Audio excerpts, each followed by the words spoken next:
Hello friends, welcome you all to cat by LPT. Basically हम क्या कर रहे थे, हमारी एक 0 to IM की सीरीज चल रही है जिसमें मैं आपके लिए 3 ज्योमेट्री की सीरीज लेके आ चुका हूं।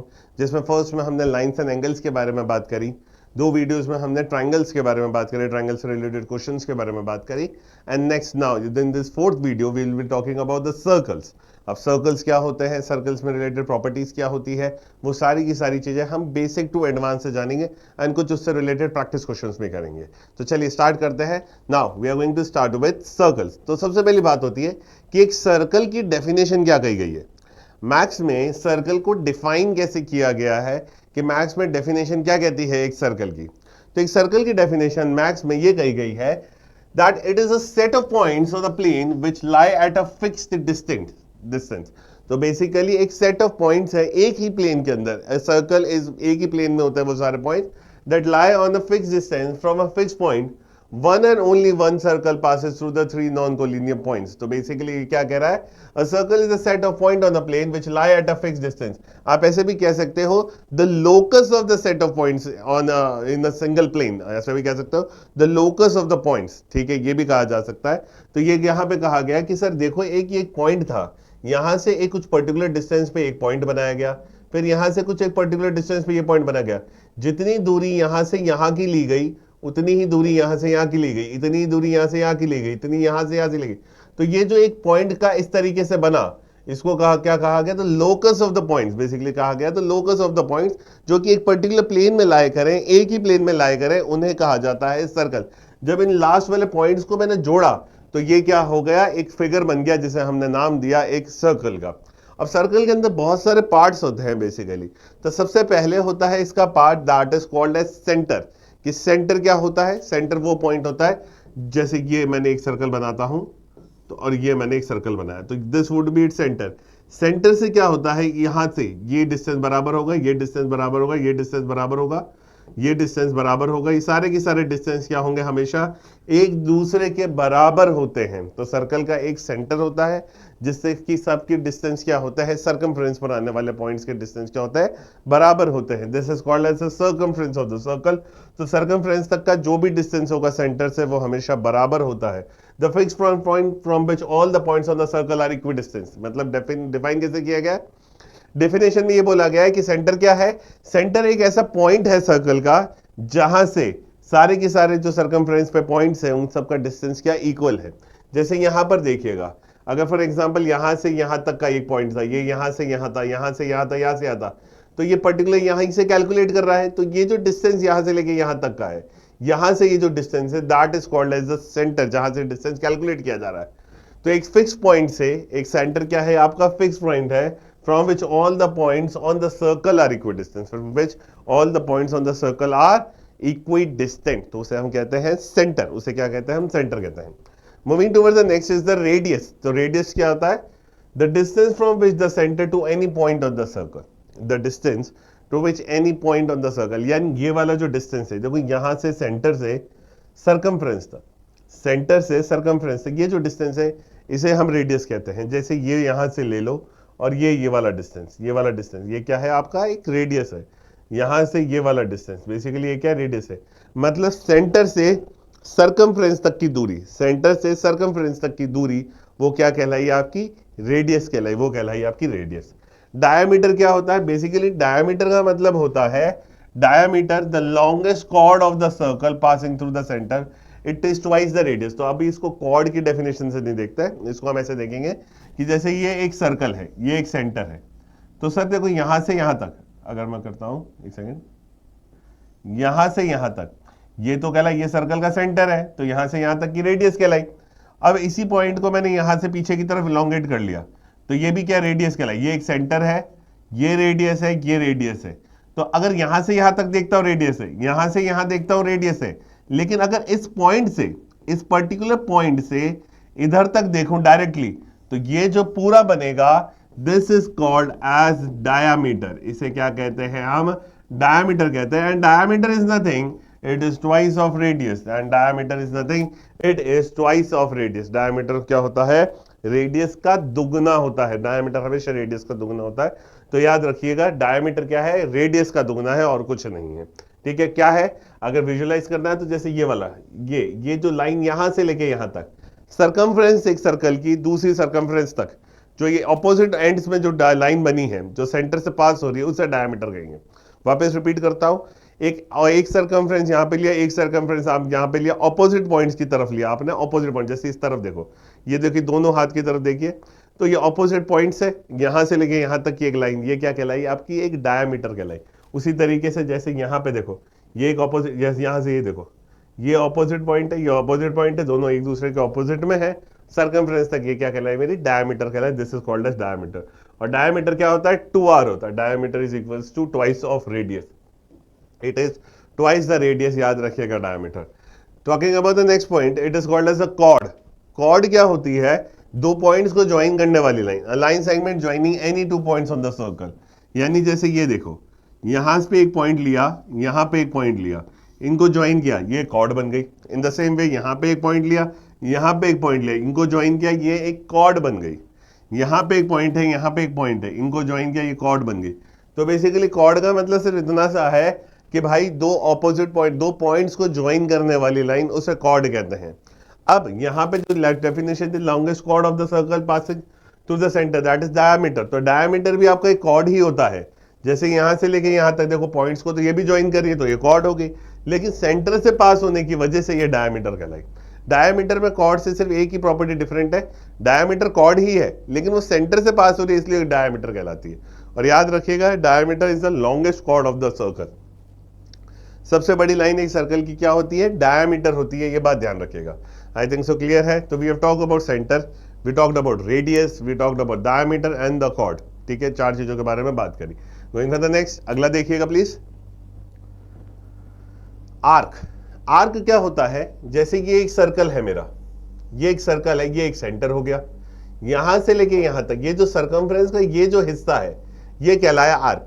जैसे फॉर एग्जांपल ये एक सर्कल है, यहां पे ये यहां से लेके मैंने यहां तक ले लिया, मान लो ये जो हिस्सा बना ये कहलाया आर्क। मतलब सरकमफ्रेंस का एक टुकड़ा, वापस रिपीट करूंगा, सरकमफ्रेंस का एक छोटा सा टुकड़ा उठा लो, काट लो, वो क्या कहलाएगा, आपका एक आर्क कहलाता है। जैसे फॉर एग्जांपल ये यहां से लेके यहां तक भी हो गया, तो ये हिस्सा क्या कहलाया, ये आर्क कहलाया। तो आर्क का मतलब याद रखिएगा क्या होता है, सरकमफ्रेंस का एक छोटा सा टुकड़ा आर्क कहलाता है, सिंपल सी बात है। तो अब continuous portion of the circles boundary, simple सी बात है, सर्कल की बाउंड्री का एक कंटिन्यूअस पोर्शन क्या कहलाता है, आपका आर्क कहलाता है। सेक्टर क्या होता है, सेक्टर बेसिकली ये होता है, जैसे फॉर एग्जांपल ये मेरा एक सर्कल था, ये रेडियस और ये रेडियस, दो रेडियस के बीच के इलाके को सेक्टर कहा जाता है। वापस रिपीट करूंगा, दो रेडियस के बीच के इलाके को सेक्टर कहा जाता है। तो ये एक दो रेडियस के बीच का इलाका ये बन गया, तो ये क्या कहलाया, एक सेक्टर कहलाया। आप कहोगे सर ये भी तो बना है, तो ये भी एक सेक्टर ही है।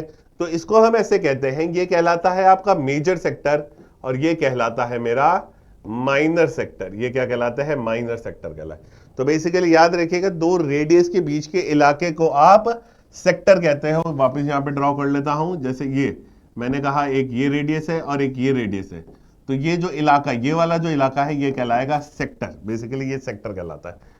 तो वापस देखिएगा, a region enclosed by two radii and the arc between them, two radius मतलब दो रेडियस हो गई और बीच में एक आर्क हो गई, तो वो रीजन जो कि दो रेडियस और बीच में अपने पास आर्क रखता है उसे हम सेक्टर कहते हैं, वो कहलाता है sector. Moving towards a segment. अब सेगमेंट क्या होता है, a reason enclosed by a chord and the corresponding arc, a region enclosed by a chord and the corresponding arc, enclosed by a chord ले ली है और corresponding arc ले ली है। Segment क्या है, जैसे ये वाला, ये मैंने एक सर्कल बनाया, ये सेंटर है, ये एक कॉर्ड बना दी, यहां से लेके यहां तक ये क्या बन गई, एक कॉर्ड बन गई। तो कॉर्ड क्या करती, जैसे एक सेक्टर के अंदर क्या होती थी, दो रेडियस होती थी, दो रेडियस के बीच के इलाके को हमने एक सेक्टर कहा। उसी तरीके से यहां पर भी होता है कि यहां पर ये लाइन खींची मैंने, अब ये लाइन जो खींची है मैंने, ये एक कॉर्ड है। तो कॉर्ड क्या बनाती है, कॉर्ड ना सेगमेंट बनाती है, रेडियस क्या बनाती है, सेक्टर बनाती है। इसमें डिफरेंशिएशन है, याद रखिएगा। तो ये कॉर्ड ने इस इलाके को, दो सर्कल को दो पार्ट्स में डिवाइड कर दिया। This is called as major segment, इसे हम मेजर सेगमेंट कहते हैं, और इसे मैं कहता हूं माइनर सेगमेंट। याद रखिएगा, this one is called as a major and other one is called as the minor. Major and minor segment याद रखिएगा। सेगमेंट कैसे बनता है? एक कॉर्ड की वजह से बनता है। और क्या होता है आपका एक सेक्टर कैसे बनता है? रेडियस की वजह से बनता है। Moving towards the next now, अगला है टेंजेंट। टेंजेंट क्या होता है? जैसे ये एक सर्कल है, एक लाइन आई यहां से टच करके चली गई, एक लाइन आई यहां से टच करके चली गई, वो क्या कहलाई? तुम्हारी टेंजेंट कहलाई। टेंजेंट का काम सर्कल को टच करना है, ठीक है?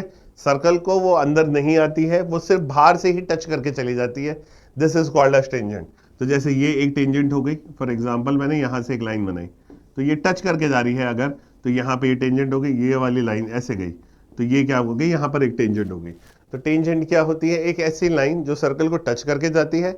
और हमेशा एक बात याद रखिएगा, जब सेंटर से एक टेंजेंट के ऊपर ड्रॉ करते हो लाइन, तो यहाँ पर 90 डिग्री बनता है, रिमेंबर इट।